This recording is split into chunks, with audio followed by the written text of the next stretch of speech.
தலைவலிக்கு தானே ஜண்டு பாம் வாங்கினா இவனுக்கு பார்த்த வேலையில் எனக்கு தலைவலி அதிகமாக தான் ஆயிடுச்சு. ஏன்னா நம்ம பொதுவாக டப்பா பார்த்து வாங்கும்போது இது ஃபுல்லாக தைலம் இருக்குது அப்படின்னு நினச்சி தானே வாங்குவோம். அப்போ இதை ஓப்பன் பண்ணி பார்த்தா கண்ணு கட்டின தூரத்தில் உள்ளே அந்த தைலம் இருக்குது. சரி பரவாயில்ல, அப்பயாவது இவ்வளோ தூரம் தைலம் இருக்குல்ல அப்படின்னு பார்த்தா ஓப்பன் பின்னாடி இவ்வளோ பெரிய ஓட்டையை வச்சுக்கிறாங்க.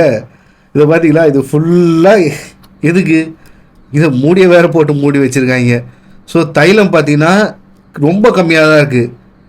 பாட்டில் மட்டும் அதாவது பெருசாக காட்டி ஏமாத்துறாங்க. இதை எப்படி இது பண்ணுறாங்கன்னு தெரில.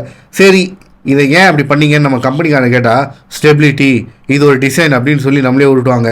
கம்பெனிக்காரங்கிட்ட கேட்டால் என்ன சொல்லுவான், நான் தான் பேக்கெட்டில் நெட் குவான்டிட்டி 8 ml போட்டுக்கானேப்பா அப்படின்னு சொல்லுவான். கம்பெனிக்காரன் சொன்ன மாதிரி 8 ml தான் இருக்கும், அது ஒன்றும் பிரச்சனை இல்லை. ஆனால் மக்கள் என்ன பண்ணுவாங்க, மக்கள் அதை 8 ml படித்தா வாங்குறாங்க.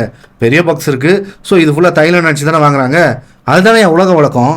அப்படி இருக்கும்போது இவன் உள்ள விதத்தையோ பண்ணி வச்சுட்டு இத்தனோட தைலத்தை கொடுத்தா என்ன பண்ணுறது? இவ்வளோண்டு தைலத்தை இவ்வளோ பெரிய டப்பாவில் போட்டு நமக்கு கடைசியில் வேப்பலை அடிச்சிட்டான்பா.